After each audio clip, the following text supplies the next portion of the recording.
Hello, this is the Race to Alaska podcast. I am your host, Jesse the Race Boss. This week, we're going to head straight into the interviews with no long rambling piece by me. The first team up is Team Agile Racing. Out of Campbell River, British Columbia, they sat down with Jake Beatty, lead instigator of Race to Alaska. Here they are.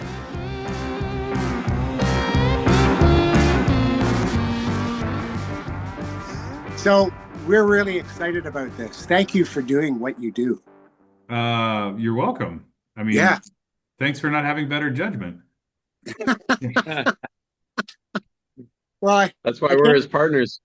Yeah. Just before we get really started, maybe you could all just introduce yourselves in your own name, so that when people, it's going to be a podcast, so people listening to it can recognize, put voice to name a little bit. So let's start with you, David.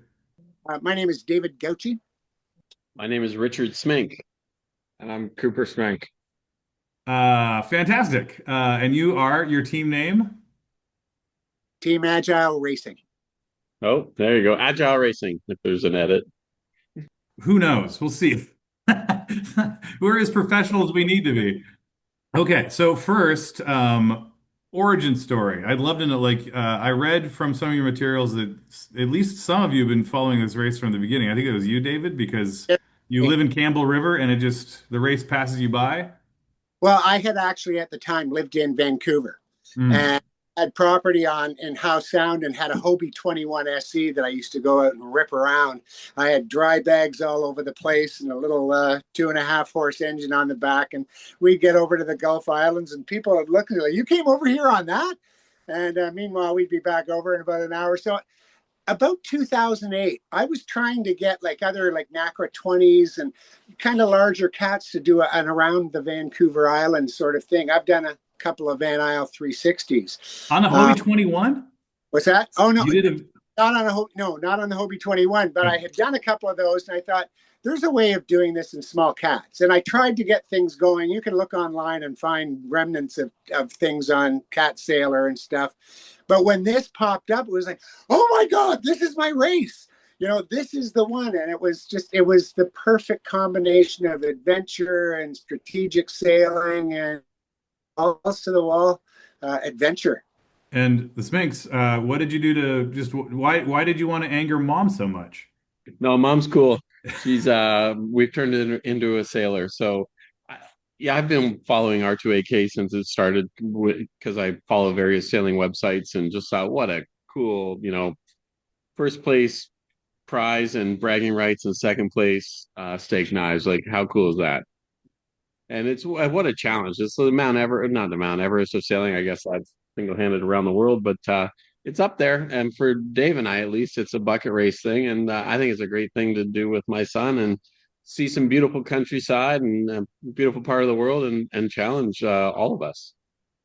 Yeah, and I heard about it through these two and just thought it sounded like an amazing challenge, to piggyback off the Mount Everest. I'm not much of a mountain climber, but I've been sailing my whole life. And so, what a challenge to throw yourself at and sail through one of the most beautiful stretches of water, but also the most challenging stretches of water. So yeah, thought it'd be a great way to kind of test your what you're made of. It certainly has been in years past. Yeah, that's true. That's really true. So you are aware of the race. What was the moment where who contacted who? Say here's what we're doing, and we think you should come. What's the origin story of the team? So if I could kind of take the first part of this, back about, what was it, Richard, about 1984, we had just gotten a new CNC 27.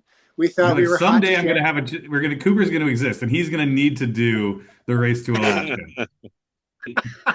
Chapter 3. In 15 years, Cooper will be born. Yeah.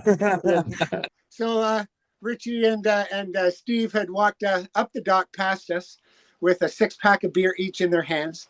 And I was sitting there with kind of what was my crew at the time, but we needed more. We needed more talent. And I admired their bringing their 6-pack of beer. So I said, before these guys leave the dock, we got to fucking have them on board. And sure enough, we did manage to wrangle them. And what followed was quite a few years of Richard and I racing together on a number of my boats and his boats. I've been out on his boats a couple of times. And so when I wanted to do this, I thought, let's get the old crew back together. And so I put out an email to Steve or Eddie and, just a whole bunch of guys. And between the bad knees, bad backs, and the are we going to have enough power for my CPAP machine? Richie was the only one that said, Gouch, I'll do it with you. So, and he said, before we head out to our many sailing friends, I'd love to have my son Cooper along too, because he's a sport boat sailing guy and we can use his energy. So that's perfect. I'm happy. Richard, do you have anything to add? No, I think we often talked about it and said this would be a great thing to do. And I'm sure other teams have done this. It's just, dreamt about it, and then went, okay, now's the time. It's now or never, and off we go. So once the opportunity came up and you guys switched from once a year to once every 2 years, and it's like, oh, damn, we missed that one. Okay, we better do it on the next one or we're going to miss it again. So we're getting older. We got to do this shit while we can. So's Cooper. Oh, yeah. Well, he'll have responsibilities and children at some point. So, yeah, that'll blow his sailing dreams for a while. And Jake, have you done 1, 2, 5? How many? Oh, 0. No, I wouldn't have. No, why would you do this? It's a dumb race, dumbest thing. Good answer. I'm the kid who dares other kids to do stuff. I don't do this stuff. No. There you go. That's your job. We all have our jobs in the world. Well, Dave's the one who dares other people to do it and then does it. So yeah. If Dave jumped off a bridge, we would too, I guess. Luckily, there are a few bridges in between Victoria and Ketchikan, so that's a safety factor we figured out. You've all sailed together? You've all sailed, which you have pretty impressive sailing resumes. All have you all sailed together before? Nope. I've never sailed with David. I saw Cooper running out the door once about, when he was a teenager. And before that, he was a very young child. So I've never met Cooper as a young adult. Yeah. David's been out west for a long time. I went out to his wedding when, I don't know, I was probably 8 maybe in Vancouver. And that was maybe the last time. And there wasn't much boating around at the wedding. So that was it. His second wedding, Jake, not his third wedding or his first. I mean, who judges? I don't judge. It's fine. It's not part of the application process. But Cooper, Richard, you've sailed together before, I'm assuming. Cooper grew up in sailing camps, and we've raced a bunch together and chartered a bunch together and cruised a bunch together. So yeah, all that. It's a good sign. I mean, I remember when I grew up in a sailing family and I wanted nothing more than to get off the boat because it was just too close to the rest of my family. So the fact that Cooper, that you're willingly signing up for a sailing trip after you have your own agency and able to do things on your own, that's a testament. Good job. Good job all. Yeah. Okay, so Richard and Cooper, you're in Ontario. David, you're Campbell River. David knows, I'm assuming, I mean, he works on the water in and around Campbell River. It's kind of it's one of the choke points of the entire race. One of the main bosses in our rogues gallery of natural villains. I see what you're bringing to the table, David. I see what sort of Great Lakes. What are you from Great Lakes sailors and Bahamian sailors? What are you? I guess what are you most excited about? What are you feeling most and least prepared for this challenge in front of you? For me, it's probably just the length. I think done some long sails on the lake, like 150-mile sails on the lake, and Lake Ontario is pretty big. You get some big weather. I've done some overnight crossings from like St. Martin to Antigua, but this will be the longest stretch of sailing nonstop that I've ever done. So definitely one of the biggest challenges I think is going to be just getting adjusted to that and being on the boat nonstop for a week, hopefully, maybe longer. We'll see. And then just most excited for the experience. I mean, David's got the local know-how, as you mentioned, and so picking up on that, learning from him, and yeah, just seeing how fast we can go, and how close we can get to winning, I guess. Yeah, I think so. The age coming out here, I think I'm probably most worried about really bad weather and just being cold and wet and hungry and tired and but I'm really looking forward to corralling David's unlimitless energy and Cooper's unlimitless energy and experiencing the beauty of the race. David and I just delivered his boat up from Port Townsend, Washington to Campbell River 2 months ago, Dave, and Yeah. it's just absolutely stunning. And it was flat water, no wind, and so that's kind of a concern for me too. Is as Ontario, living in Ontario, you think of BC as cold, wet, and rainy all the time, and we had You're right. no wind, beautiful weather, flat water, and just stunning conditions to run the powerboat up for what was it, Dave? 15 hours, I think. And so, then you go, okay, well now you've got to have the body energy and the muscles to self power, and you watch some of those YouTube videos on the race, and you go, you know what? It's really not about winning; it's about finishing and getting that. Um, Accomplishment. And so to me, that's it's going to be a lot of strategy. And so that's probably what excites me most is the strategy part of the race. Hmm. And Go ahead, David. and for me, what worries me, or the concerns that I'll be having are things like north winds that we're having to beat endlessly into on those big ebbs up Johnstone Strait and Disco, where you get the big standing waves, and you know that we got to do this for another 6 hours, and that sort of stuff. But on the other hand, I was saying to Richard, we're kind of hoping for rain because that means we're going to get south winds, right? That Hmm. means we're going to be running downwind and we're going to be doing some speed as opposed to beating upwind. So and for me, the excitement is in kind of, I'm going to find out if I'm really as good as I think that I am at reading all the back eddies and all the way up, because I ride them all day long. I save fuel, I save time. For me, it's a big game, and I've never been north of Port Hardy. I was going to ask. Yeah. Okay. Well, I've been over the top and back down, but I've never gone north. So, but I still think that looking at a chart, you can see those point to point landmarks, and you can see where the deep water is. You can see how the water is going to move, and you can usually pick those back eddies and get the right direction. So, this is for me. Am I really as good as I think I am? You might be better, David. Who knows? Like, David, you're giving away our secret sauce. What's that? Well, I'm not You're telling giving how to away do the it. secret. They're there. okay. So, anything else about your crew that you want to make sure that the world knows about all of you?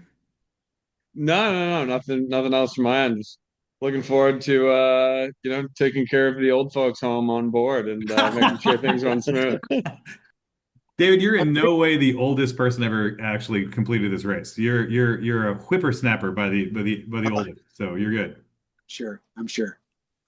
Okay, so let's talk about your boat. A Melges 24 is not an ocean cruiser. Nope. I know this Melges 24 because I remember when Team Educated Guest finished, and I will tell you one of the most harrowing. I was at the finish line when they came in, and one of the most harrowing stories of any race I've ever heard of was them describing their downwind full pucker run down Hecate Strait, where they could only trim their spinnaker after they surfed down the face of the waves because then they were accelerating, they were catching up to their spinnaker that it was just enough tension off that they could actually trim it. And they were full trap sending it down Hecate for the better part of 12 hours in a thing that I was glad I didn't know was happening until it was over. So my first question, did you talk to them before you bought the boat? And if you did, why this boat? I think a lot of this boat is going to be. I think a lot of this race involves playing the shorelines.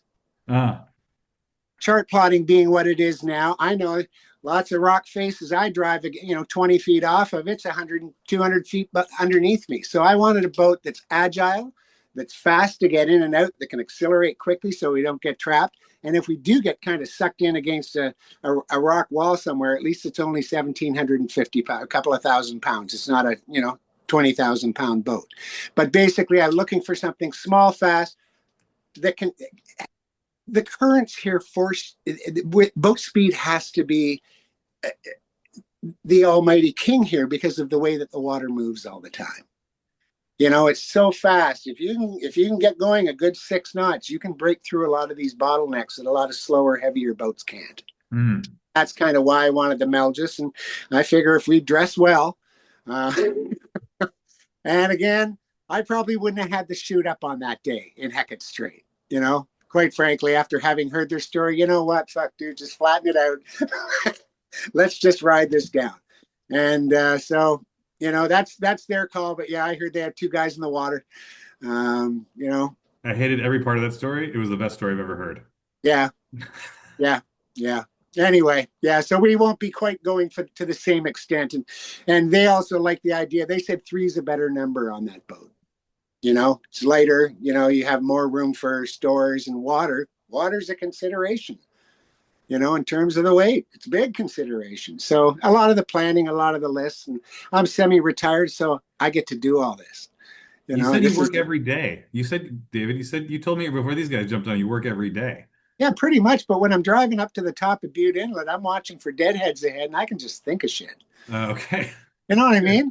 Not like I have to interact. And on tours, I have to interact. But if I'm doing water taxi, I'm sometimes deadheading up for 3 hours to the top of Butte Inlet. And I'm just looking for logs, making sure I don't hit anything. But for the most part, I'm, you know, counting liters of water and thinking about how a pedal drive can be built to, you know, make it portable and light and effective and shit like that. I'm a little obsessive. And this pedal drive, I know you said you wanted to call this Agile racing because of the agileness of your personas, but did I also read that Agile Manufacturing is maybe a sponsor that maybe 3D printed your pedal drive? Is that true? Our title sponsor is Agile Manufacturing. I'll let Richie speak to that. Yeah, get a shill for the sponsor. Yeah, Richie, go.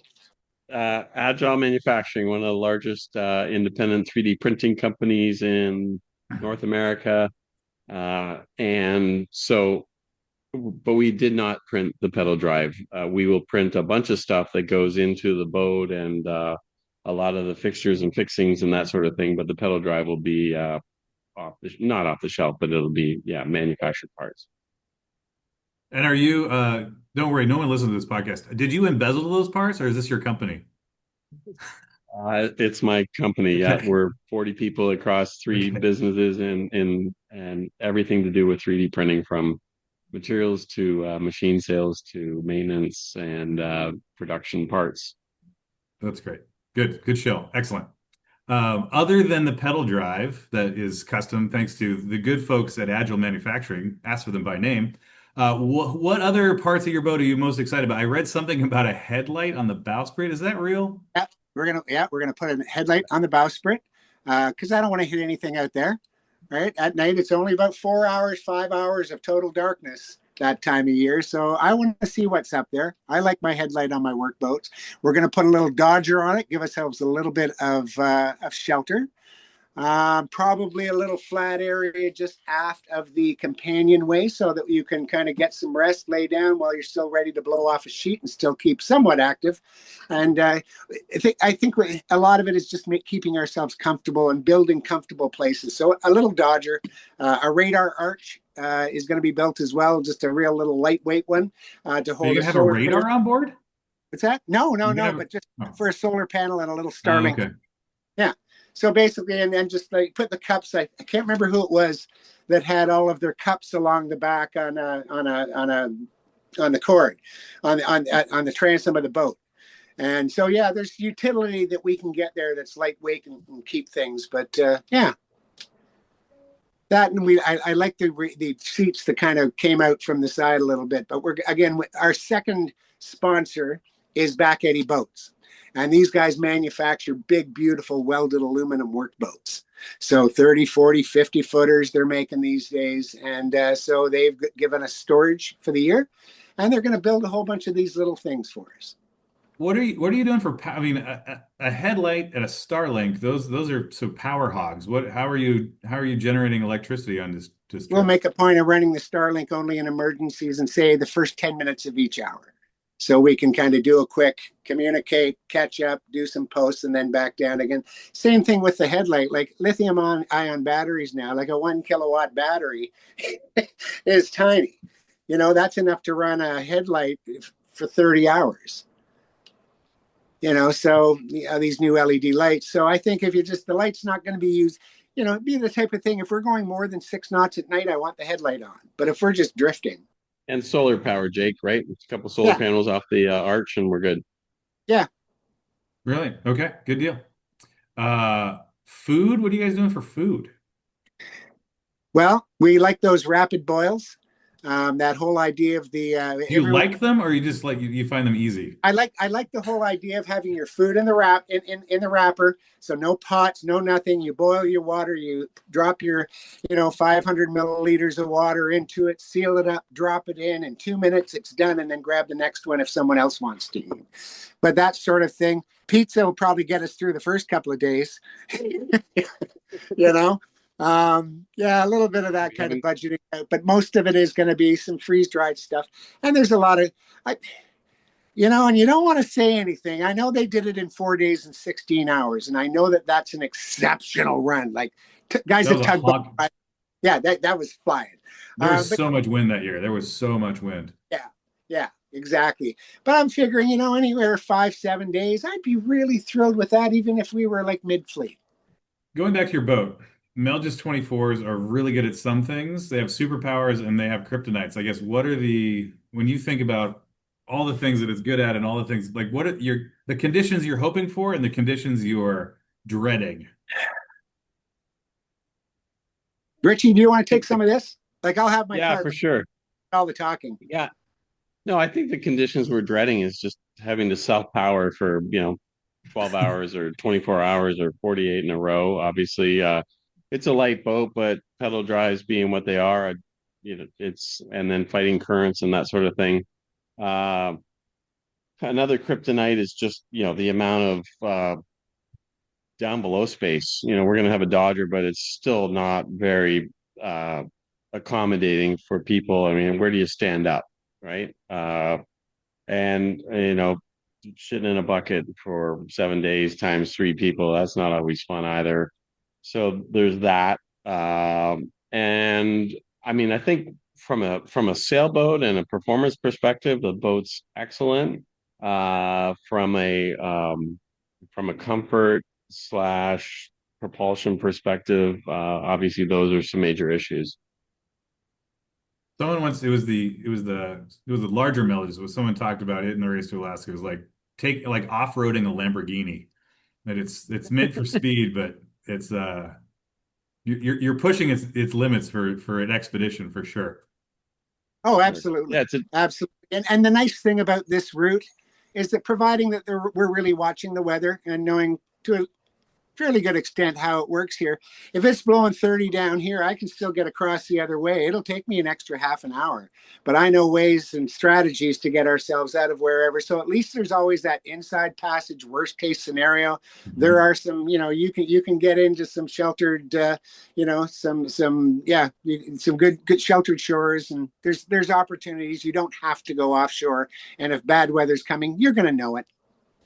Jake, our plan is to make that Lamborghini as comfortable as possible so that we can actually get a little bit of rest and you know, survive another day kind of thing. So yeah, we're not blind to the fact that we're taking a day sail boat and trying to do a 750 mile or call it 900 mile cruise on it. Why 900 miles? You tack. Oh, okay, got it. Yeah. I was like, how far are you guys going? Yeah, and that's why we're kind of hoping for rain, because with the south winds, it's just much easier. Yeah, the sailboat, I usually know I'm going the right direction because the wind's right on my nose. I'm like, oh, Yeah. clearly navigation's working. Okay, we've reached to the part of the interview where I'm going to ask some totally unfair either or questions, and you get to see how aligned you are on your answers.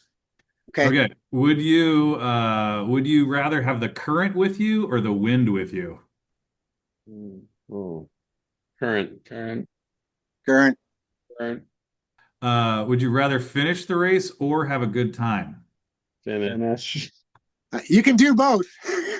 That's why these are unfair questions, David. Yeah. Okay. Yeah, I'd rather have a good time. We're gonna finish. Would you rather not have quite enough food on the boat or eat dehydrated food for 2 weeks after you get home? Eat 2 weeks dehydrated. after I got home. Yeah, 2 weeks after. Yeah. Okay. Would you rather have blisters on your hands or your ass? Ass. Ass, yeah. Yeah. Okay, $10,000 or steak knives? Steak knives. Steak knives. Okay, perfect. That's good. 10,000.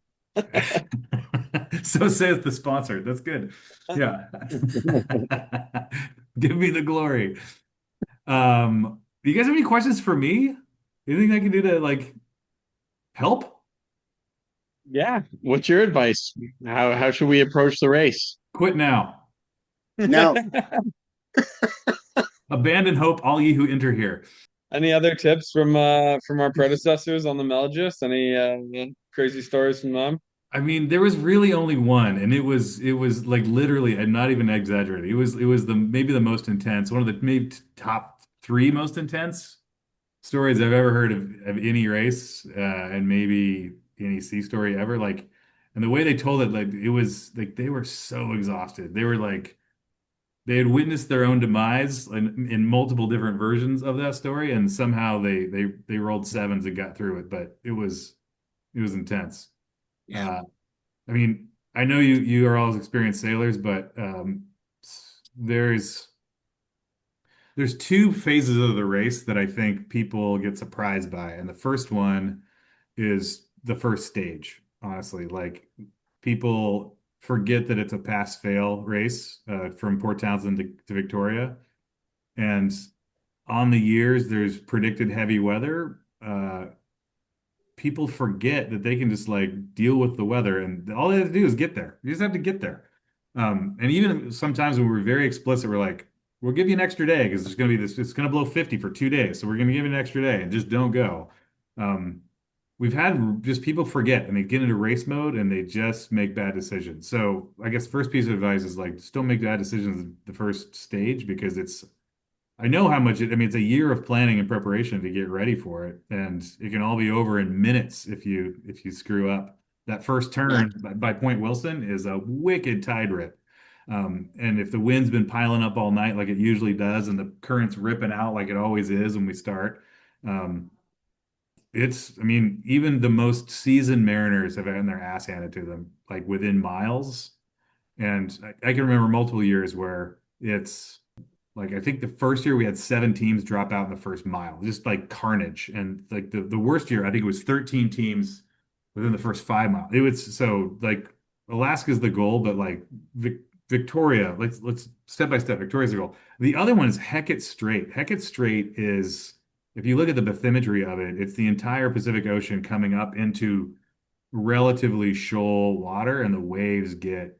I mean, Johnstone Strait is probably the most under-heralded villain of the race, but David knows that in spades. But Hecate Strait it's big and shallow, and so it gets real nasty. Dixon Interest is I think I've only been seasick in a couple places in my life, and Dixon Interest at the north side end of Hecate Strait is one of those where it was just like it was the worst seas I've ever been in, and I've been all over.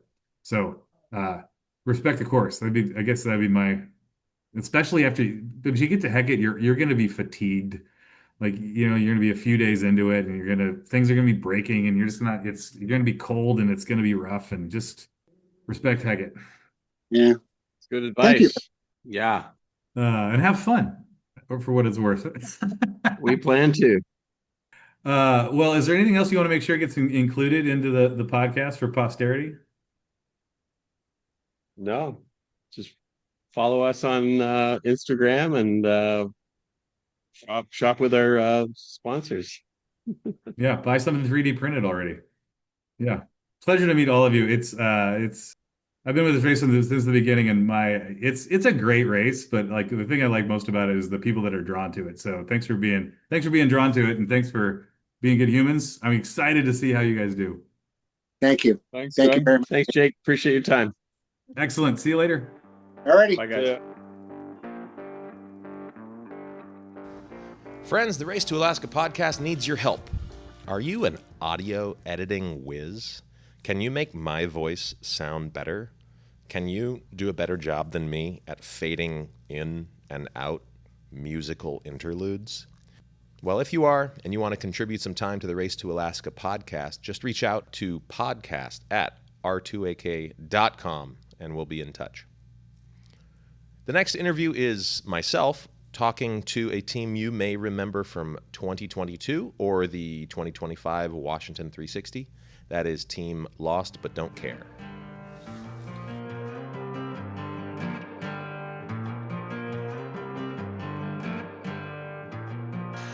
What's up, Race Boss? What's going on? Life is good. Are you in the PT? I'm always in the PT. It's my hometown, it's my everything, Port Townsend. Lovely. You wear it well, Jesse. Oh, thank you. Thanks for coming inside on this strangely glorious Pacific Northwest January day. Isn't it? Yeah. We should all be out sailing, but we're not. That's the story of our lives. It is the Trying story to of our coordinate lives. sailing days. We just work on the Right. boat, that's all. Yeah, I keep telling I just bought this little 18-foot 60-year-old little wooden day sailor, a little gaffer, and I just have like one or two things and I just cannot seem to make it happen. I just- Always one or two things. One or two things. Well, what was the problem was about a month ago, I was being a jackass and I like ran up into the breakwater and I like broke some stuff and That what are you is gonna do? great. That's what it's about. Everybody does that. Yeah. Some of them they don't want to admit it, but No, you have to be admit that proud of stuff. that stuff. Yeah. You got to be proud of that stuff. As long as you're not, causing too much damage or spilling oil everywhere. So, Exactly. well, shoot, guys, it's been how long has it been since Washington 360 now? 7 months? 7 months. 6 months? I imagine you've all processed your deep inner emotions over the race. Yeah, that was a good one. That was actually a surprise, for people like us that know this area quite well. Yeah. It came up with a lot of surprises for us.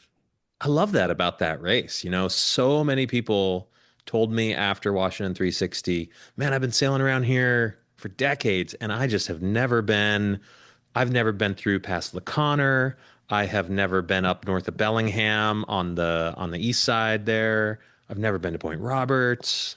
I've never sailed in South Sound because I've heard there's no wind down there, which is true.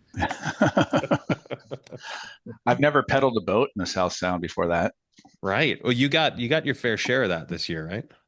We did, yeah. Yeah. And we were pretty proud of ourselves because it didn't break down this time, unlike the 7048. Right. Okay, we're gonna get to that. I got to back up though. I got to say, let's see, Lost But Don't Care. We met them first in 2022, which actually you have the distinction in my memory as the first time that I myself was ever in Seymour Narrows was while you were going through Seymour Narrows and you were in some awesome dogfight with High Seas Horse. Drifters. Yeah.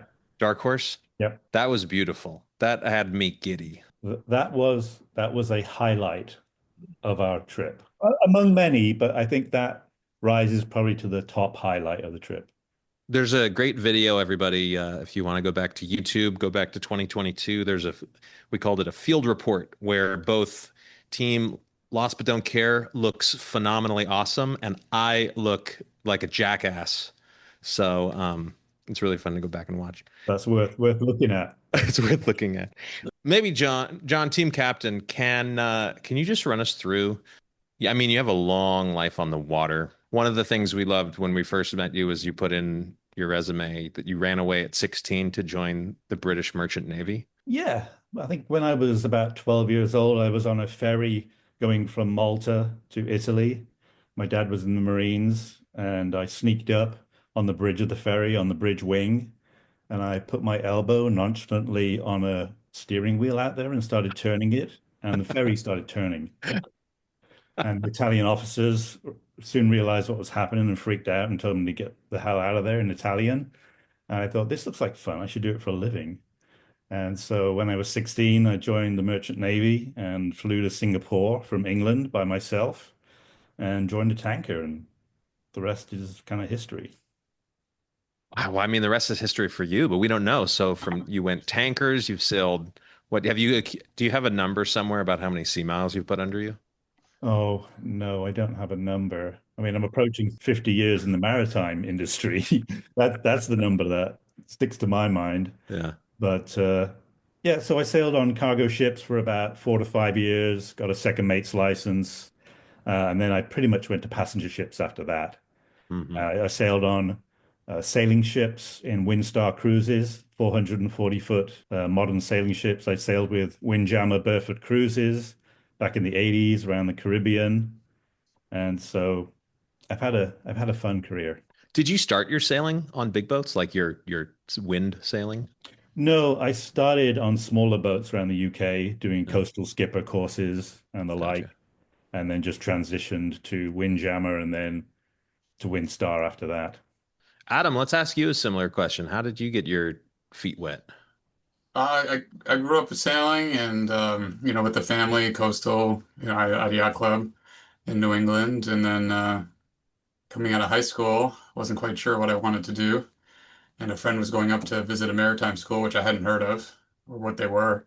I tagged along and I liked what I saw, and I ended up going to Maine Maritime and come out with a third mate's license, started sailing tankers, decided I wanted to try something different, so I went oceanographic research ships, worked for Woods Hole Oceanographic Institution, University of Alaska.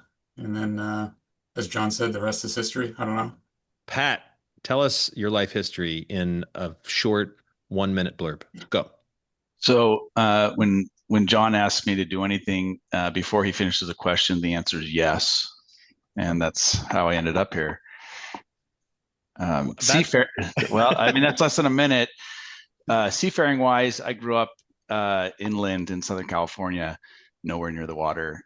Jacques Cousteau was on TV once a month. I never missed it, and I was getting ready to graduate high school, near the bottom of my class, and my dad found out that I had visited a Navy recruiter, and he said, "Hold on, maybe there's something else."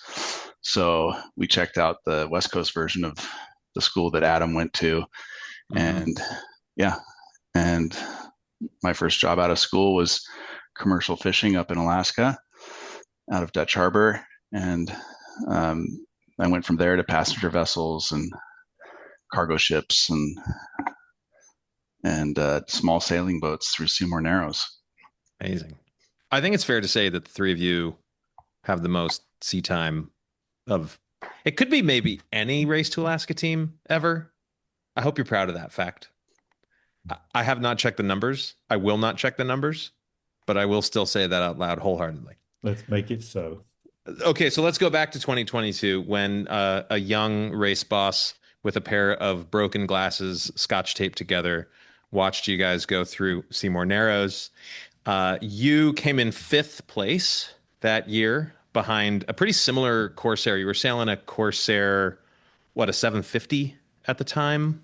Yeah, 24 foot. Right. You got beat by a slightly heavier model, I think is what it was. The Vegemite Vigilantes just ahead of you. Yeah, that was the newer version of that boat. So what I'm not a multi-hull sailor. I don't understand it. What would you say is the difference between those two? It's just newer, or was there a design characteristic that put them ahead of you, or did you screw up somewhere down the line? That's your three options. Oh, there's definitely screwing up. I think everybody in the race can attest to that. But Can you go into that? Like what I'm actually really curious about that. Like you've had 4 years. Like is there a spot in like the decision making in the 2022 race that you look back and you go, man, if we just tacked over here? I think it's less. It was less about that for us and more about the equipment. It was an older boat that had some failure points on it. Mm-hmm. So we had to bail at some areas and go into shelter and do some repairs. Yeah. And all those little things add up. Sure. Yeah. What kind of things were breaking out of curiosity? Uh, well, we had, a couple of stays the stainless steel stays were starting to break in the lower area near the Hmm. hull. Adam noticed it, and so we had to pull over and reinforce those with a halyard. We basically cut the halyard in half, replaced it with a different halyard, and then used that to reinforce so we wouldn't lose the mast for the rest of the race. That was just after we'd just come out of Johnston Strait, and we were neck and neck with uh, Fashionably Late, and we thought, oh, we got him for sure. And then Adam woke up, looked at a few things, and said, "Uh-oh, we got to do something about this." We bailed and did, spent maybe 4 hours working on that, and that's all it takes. Yep. Yeah, And then I believe Fashionably Late came in third place that year, if I correct. recall. Well, Yeah. you're going to be up against that same boat again. Not the same team, but like many boats in Race to Alaska history, the good ship fighting trousers has been handed off to another team. You've done that yourself, actually. So that 750 that you had is now under the command of Team Desert Drifters that you were in last year's Washington 360 with. Yes, that is correct. Uh, the funny thing about that is that because we have a new boat now, it's a 28R, and it's only 4 feet longer, but it's a whole different boat. So much bigger, so much more comfortable, and a safer platform, to be honest. Hmm. And when the Desert Drifters came back for the Washington 360, and we went on board our old boat, we were Yeah. shocked at how small that thing is. I mean, we couldn't believe that we had done it in that boat. It was crazy to see it. It just made us laugh. It was so funny. Pat or Adam, did you when you stepped aboard your old vessel, did you all feel nostalgic, or were you thanking God that you had a new boat? Yeah, I was grateful we decided to go with a larger boat. Glad we stuck with the Corsair. Uh, yeah, when I stepped on board the uh, the Sprint, it didn't even it just seemed so small. I didn't even it was almost unrecognizable. It would like John said, I'm just not sure how we did it. 2025 was a very cool record-breaking year. You three did something or attempted something that's never been done. You mentioned it earlier. You competed in our human power only race, 7048, a few weeks before Washington 360. Now, we've been running that race since 2018, do it every year. A lot of teams who are going on to do Race to Alaska, they'll use 7048 as a warm up, but not once has anyone sailing Race to Alaska taken a sailboat, because the rules for that race, you cannot sail whatsoever. Who had the idea to do 7048 on a trimaran? Well, I think we all wanted to do it primarily so we could test out our propulsion system. That was really the goal behind it. And then, we've got a boat, so why Mm-hmm. not? Yeah. Well, it sounds like it's a good thing you did, because you wound up not finishing because of your pedal drives, right? Yeah. What Right. went wrong there? Adam. Well, it Adam was went wrong. Yeah. Adam's in charge of propulsion system. so a little backstory. Our original plan when we went from the Sprint to the Corsair 28 is we were just gonna more or less take that design and put it onto the 28. We were happy with it. It worked well. It was robust. But then the boat just wasn't gonna accommodate that drive system.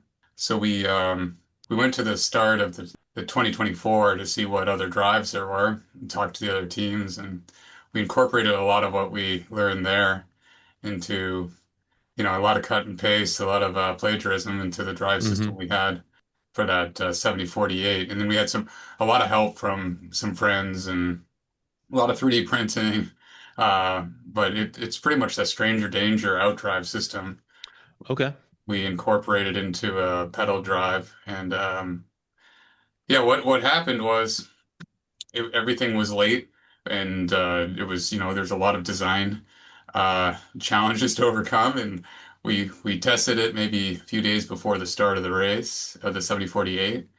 Found all kinds of things that we needed to be adjusted, adjusted them, got to the start, and then um, we had the failure. It was a belt, and we didn't have any spares, so Hmm.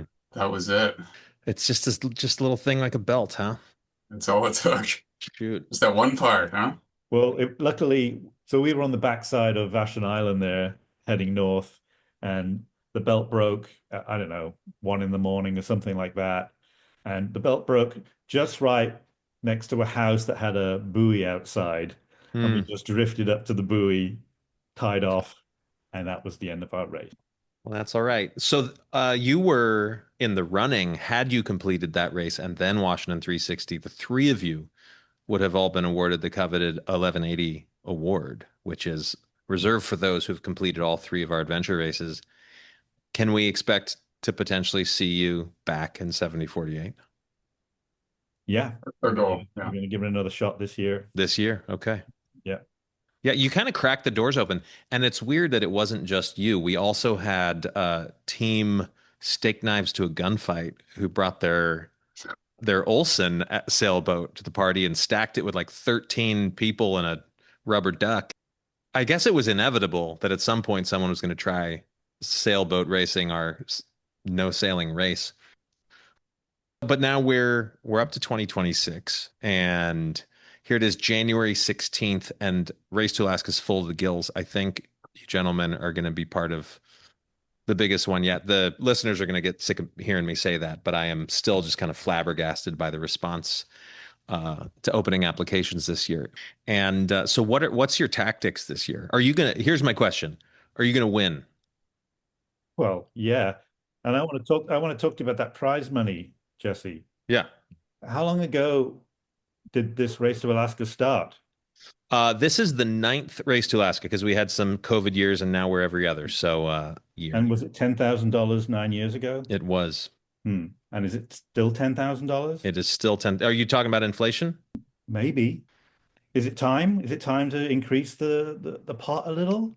You know, John, let me just, this is a great time for me to slip into, hey, fans out there in Race to Alaska land, coming to you live from Northwest Maritime, a maritime nonprofit here in Port Townsend, doing all the good work, feeding the maritime industry, getting the kids out on the water, and also running Race to Alaska and handing away $10,000 every year cash.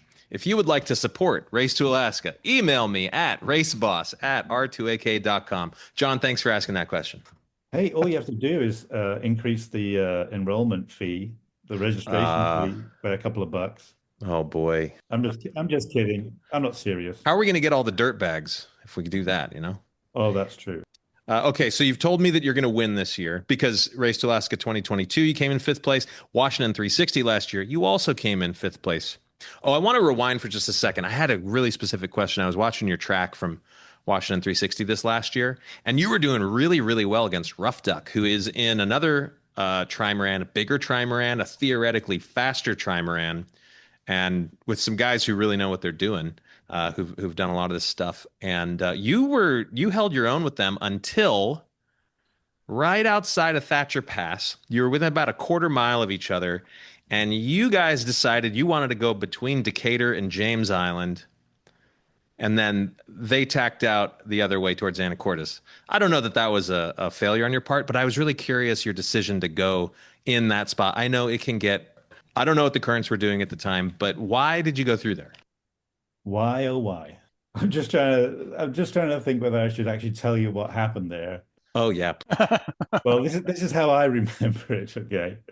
It's getting towards the end of the race. We're all tired. It's thick fog, by the way. I don't know whether you know that. You can hear the ferry boats blowing their whistles because they're terrified that there's a bunch of, Washington 360 sailboats they're going to hit. And we're just sailing along. Adam's at the helm. I'm sitting at forward, just kind of relaxing, thinking whether I should look at the chart plotter and deciding not to. And it's fog, and Adam says, "What's that up ahead?" And I said, "I don't know. It just looks like a darker bit of fog." And as we get closer, it's actually a cliff. Mm. Yeah. It's the south side of Thatcher Pass, and so we make a tack, and then that's when we decide that we should probably just go between James and, on the inside of James there. Tactical decision. Yeah, exactly. Most It was the definitely. last minute. Let's go that way. For the record, I do not think it was going through there that made you come in something like 9 minutes behind Rough Duck. They just got an open stretch of water, heading the same direction. They had a little more hull, a little more. Yeah, because actually, Pat had sent me a recent screenshot that shows us all neck and neck after that. Yeah, you were. I'm an investigative reporter here. Does that sound like the real story to the other two of you? Well, Pat was asleep. Yeah, I was that's right. supposed to be asleep. I was actually watching what was happening and wondering that I was asking the same question you just asked, Jesse. I would add that we had a moment. We were looking there at James Island, and we knew Rough Duck was nearby, the sea cart was nearby, and we knew we had a disadvantage with size and speed.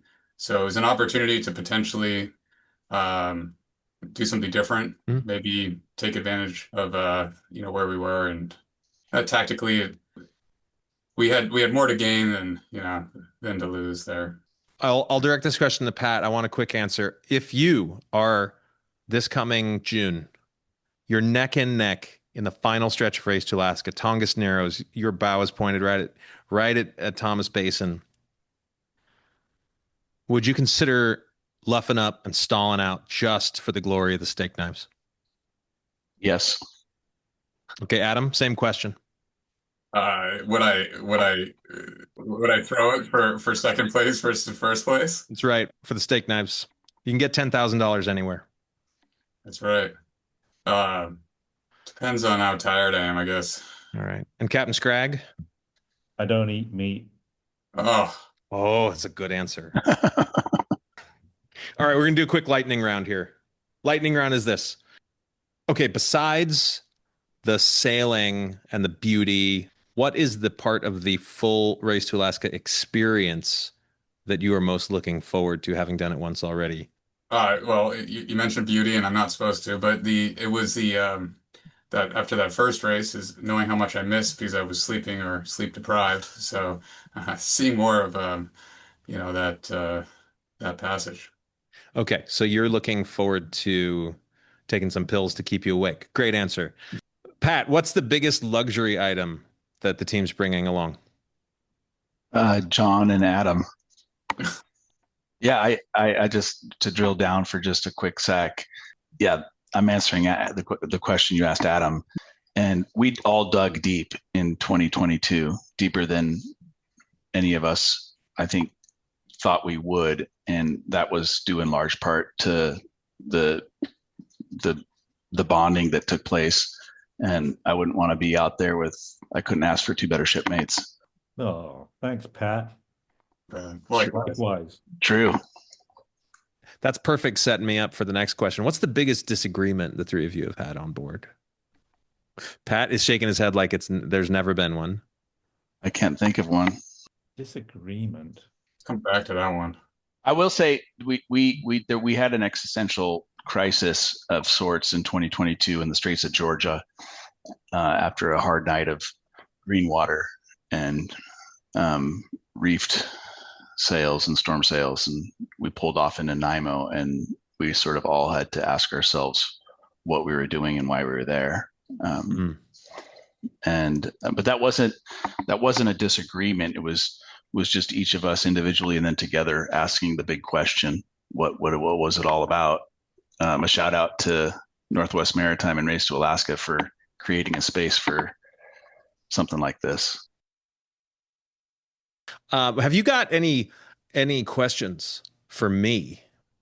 I do. Oh, and Adam does as well. It's about Starlink. You mentioned in your notes that you thought that I should outlaw Starlink. Yes. Present the case. So we thought about putting Starlink on our boat. We could obviously do that. Mm-hmm. But it felt like it defeated the purpose of Race to Alaska. The whole concept of being somewhat disconnected from the outside world and being self-reliant. Mm-hmm. Whereas you put Starlink on, you've got all the weather data you need, weather apps, you can watch a movie if you like. It just takes away from the whole idea of Race to Alaska. And it's somewhat of a unfair advantage as well, Mm. people that have it. Mm. Do you think having an F-31R versus a rowboat is an unfair advantage, John? Definitely. But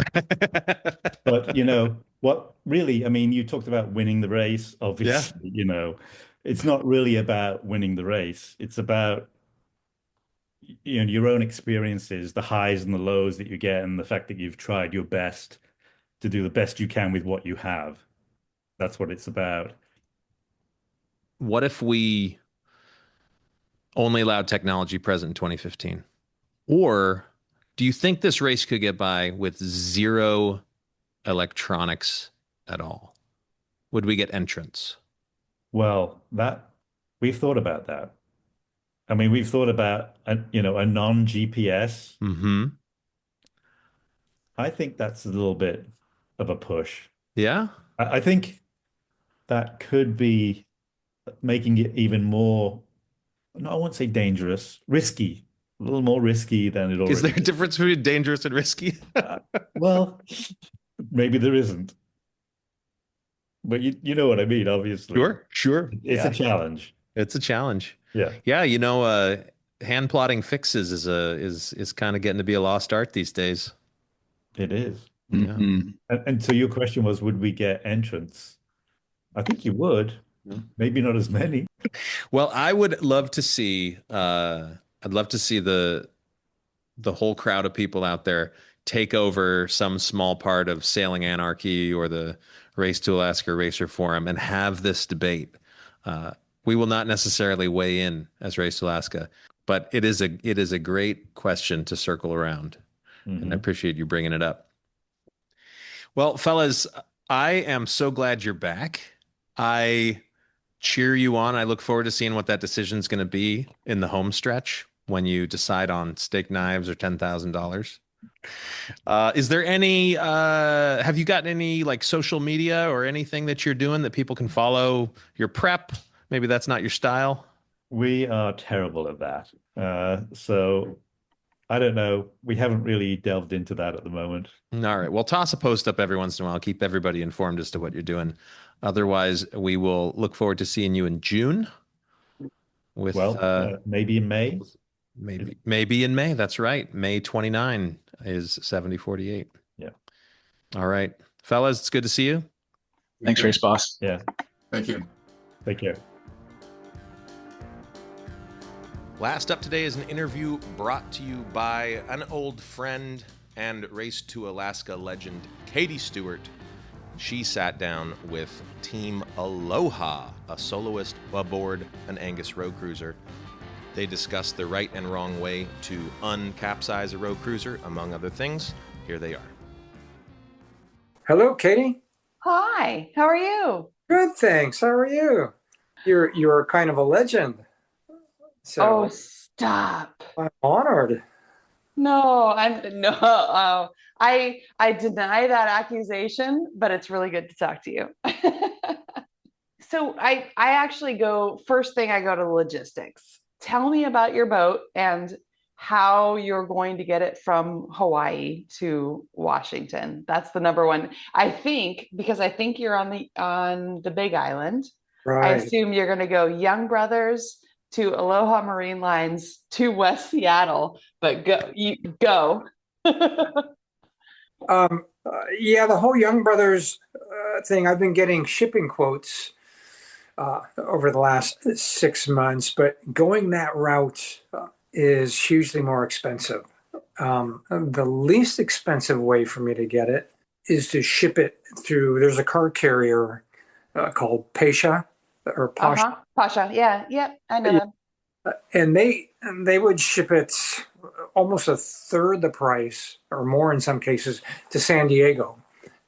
And then I'll fly to San Diego, one-way U-Haul, and I'm going to just have a nice leisurely drive up the coast, maybe take a week. I have friends on the way up. And I'm going to tow it north up to Port Townsend. And I have a good friend in Port Townsend who works at the wooden boat building school. He's one of the instructors. And he's got a shop for me to store the boat in. So I'm shooting to do that in March, just to have it up there and leave time, for anything going wrong or any damage that happens in shipping. So that's the first part of the adventure. Right. What are you thinking about just prep, knowing that you're going to do the first part of this prep sort of remotely? What are you thinking about prep and provisions and all of that? I mean, training is a big thing, making sure you're physically up to it. Refreshing myself on all the navigation challenges up there. I've actually sailed that course. I used to live in Bellingham and built a cruising boat while living up there, actually right across from the ferry terminal. And left in 2000, sailed up as far as Prince Rupert. But the difference being I took 3 months to do that stretch, something that, we're all going to be trying to do in 2 or 3 weeks. When you expand that into 3 months, you sure can pick the nice days and, all the perfect timing. So it's a different trip this time. So in preparation, just refreshing all the ins and outs of the navigation that I'll need to do. And navigation is all different now, too, than when I was doing most of my cruising. It's all electronic. As far as prep, just making sure I have spares. I mean, I have 3 dagger boards. I have 3? Wait, go back. 3 dagger boards. I do. I mean, I love this. Okay. Well, I mean, in my sailing up there, I have run over logs before. And same. Yep. 100%. Just below the surface. So sometimes even the best watch in the world, you just don't see it until you're on it and you're rolling over it. So, one of the vulnerabilities of a sailboat, and I think the Rowcruiser specifically, just because the dagger board is, completely vertical in a fixed trunk, if you're on a log and hit it, something's going to break, either the log or the dagger board or your trunk. So, of course, I made a spare dagger board, but then in my reasoning, once I hit a log and break the first dagger board and I'm using my spare, now I don't have a spare. So I've made a spare for the spare. Yeah. And in any kind of adventure, you have to try to dream up all your possible worst case scenarios. And I have my list of worst case scenarios, and then you try to formulate the plan A for that worst case scenario, but there probably should be a plan B, maybe even a plan C, because sometimes plan A doesn't work or it works for a little bit. And I'd like to think of this race, the R2AK, or almost any adventure, is that 100 things have to go right, but about 1,000 things can go wrong. And those things that can go wrong, you're maybe lucky if you can think of 10% of that, but 100%. Yep, I am right there with you.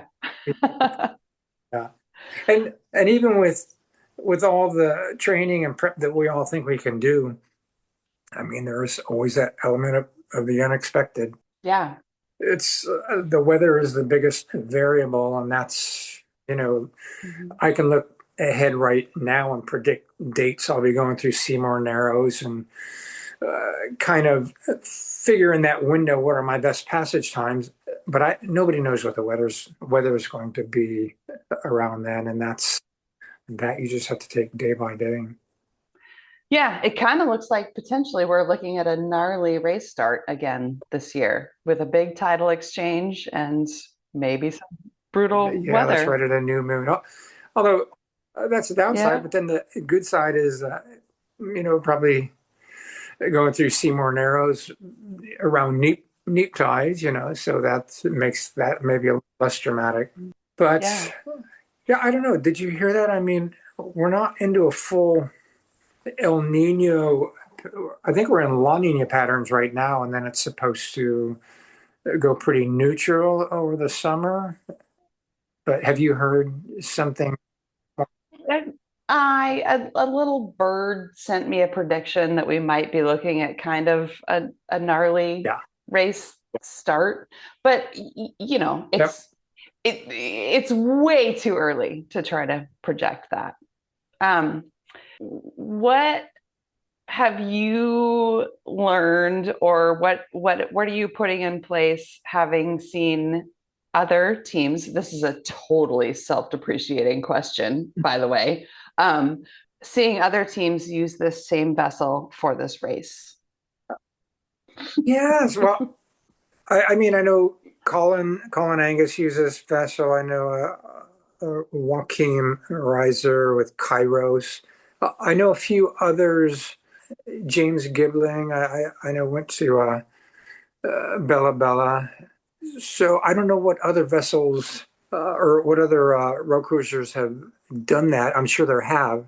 I'm just not aware of them. I know this year there's going to be at least several, or I know a few other guys are definitely intending on doing the race. So there might be a small fleet of road cruisers this year. Yeah, I think there will be. So you've never seen anyone flip over on a road cruiser in the race Oh to boy. Alaska? Well, Interesting. in my list of worst case scenarios, that's number 2. And Oh, what's number one would one? be What's number falling one? off the boat and watching it sail. You Yes. know, maybe like rounding Cape and her in the middle of Yep. I have also done that. yeah. Just so I've actually done number 1 Oh and my number God. 2. Yep. Okay. So what are your contingencies for these things, 1 and 2? well, number 1, and this has always been I've been an offshore sailor for many years, and I've always had a rule on a boat, is to wear a harness and a tether, and have solid attachment points. My road cruiser, I'll have jack lines. So solo, I don't plan to be ever unhooked, while the boat is moving, and so that's my plan A, to prevent falling off the boat and watching the boat sail away. Plan B will be to have a good dry suit with warm gear underneath. Like if a tether snaps or an attachment point breaks, and then you do watch it sail away, and have a PLB, and then you're really depending on others. As far as flipping the boat, yes, I know. In theory, you can right that boat, but yes, you can. Also, what seems to me is in the conditions, the type of conditions that you're going to be in that would cause the boat to flip, that's going to make it really, really hard to right that boat. And I can see doing it in calm water and flat water if you're practicing.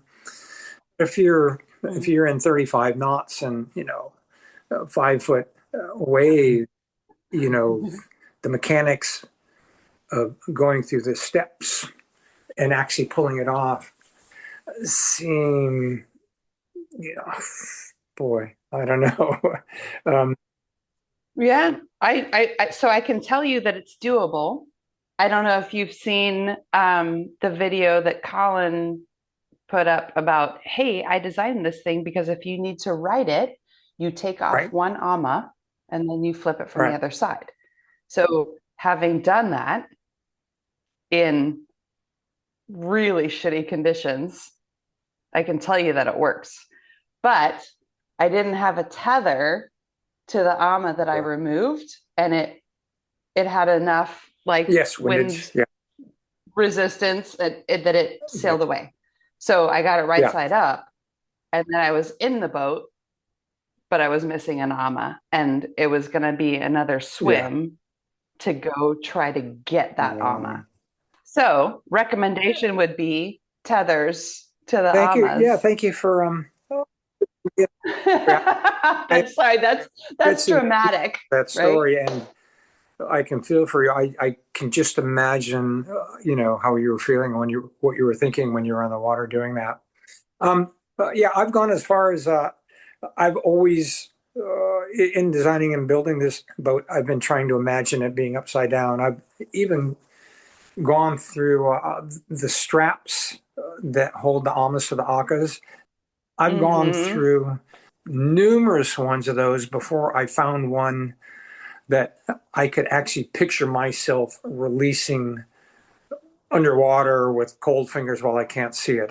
Like the first set of straps I had were the best, but they were just too hard to work. And I thought, boy, if this thing's upside down and I'm in cold water, I won't find the lever and I won't be able to work the strap free. So then I got another pair. I finally found a third pair that I think will work. I do have my tethers and attachment points for the almas. So when you do cast one loose, it floats back. Awesome. So, I mean, I've tried to imagine this happening and all the possibilities, and I've tried to account for that. Yeah.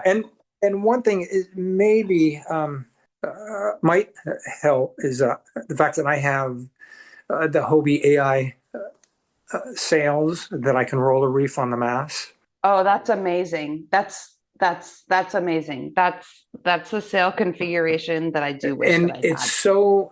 it's so easy to reef them and depower the boat. So when I go out and sail, here in Hawaii, I usually like to pick those days. I'm 10 to 15 or 15 to 20, but I can just reef in 2 seconds, and no matter what the winds are, really have the boat under control. I feel like that is the right answer for this boat. Yeah, 100%. Yeah, because hopefully it's stable enough in all kinds of wave action, it won't flip. But I think it's those big blasting gusts that you're not prepared for. So I think the thing is just sail it conservatively. If it's gusty or too windy, power down. And if you're only making slow progress, that's safer than being upside down. I mean, anything's safer than being upside down. Right. What is your water plan? I have plenty of storage for water, I feel, but it's a weight. I mean, it's a weight calculation, right? I mean, my thinking when I was working with the Rowcruiser was that I didn't have enough capacity to carry the full trip's worth of water weight. So what are you thinking? I'm thinking 6 gallons right now. 6 That's a lot. gallons? It's 48 pounds, 50 pounds. And I easily store six gallons at the moment. That gives me a nice safety reserve. I mean, I could probably make it halfway with that, So the question is, I have storage room for it. I have my boat packed right now. I'm in the process of packing my boat with everything and arranging all of that to make sure everything I want to bring fits. So I have a setup now where I have 6 gallons on the boat. And, depending on conditions, I don't know, I would think that's going to be good for a third to a half of the trip. So that's my thought, is to start out with 6 gallons, but just keep trying to top it off every chance I get. But yeah, my concern is that I'm weighing the boat down so much. It seems to sail just fine with all the extra weight. It's a great sailing boat. It wants to sail. It really wants to sail. Yeah, it's just a dream in those 10 to 15 knot on border conditions, or even sailing the weather. It just sounds like a dream. But the rowing, I notice it feels like it gets slower the heavier I load it. Yep. Yeah. Every ounce so counts. I'm trying to be weight conscious, and make sure I have what I need, but bring the lightest version of what I need. What's your food plan, given that, knowing that big real food brings a weight and then dehydrated food requires water? I have a lot of dehydrated food on the boat, more for convenience. And for water, and it is a bit of deprivation, I mean, and that's why getting somewhere, the hot shower, the cold beer, and a real meal, The hamburger. the best thing you've ever experienced in your entire life. So yeah, I think I'll just tough it out, and so I mostly have a lot of dehydrated meals, Well, do you have any questions about the Race to Alaska as someone who hasn't done it yet? No, I mean, I can't think of any. No, but I'm comfortable with a lot of variables being unanswered yet, like the whole, returning the boat from Ketchikan to Bellingham, I assume the whole ferry thing's going to work, but I'm not too far ahead on that. I'm pretty open to things not working the way I planned out. The bottom line is to stay safe and alive. Safe and alive is a really good goal. Yes. Yeah. That's number one. And then work down the goals from there. Somewhere in there is, ringing that bell. But like I said, there are so many things that can go wrong. In my mind, I can picture myself doing it. I'm just going to have to approach it as 18 individual mini races, just one day at a time, just make it one to the day next. at a time. It's going to be 18. So you've kind of just laid out 18 as your goal. I think that's aggressive, but respectable. I think that's realistic, and I'll temper that with, say, somewhere between 16 and 20. Looking at guys, like the last race, Mr. X and Spirit of Neves, they were on similar, older solo in a rowing sailing craft. And I forgot in the documentary, the French gentleman's name. I've forgotten his name, but he's kind of featured in that documentary. I love his style, just, he takes it one day at a time and just puts his head down and, makes it from one anchorage to the next. And, that's kind of, I expect my approach, it's just going to be one day at a time. Well, I think we've gone way beyond the timeline that the race boss wanted us to do. Do you have anything else that you want to add? No, I just really appreciate, finally meeting you, and questions will come up. And when they do, I'll shoot you. And I'd love to, be connected with someone with so much experience. So closing it out. Thanks for the good talk. Okay, thanks so much, Katie. That's the show for this week, friends. We'll be back at you next week with more teams, more stories, more good times, more reasons to be thinking ahead to June. If you have any questions, comments, jokes, or hate mail, you can send it to podcast@r2ak.com. Race to Alaska is a project of Northwest Maritime in Port Townsend, Washington. Learn more at nwmaritime.org.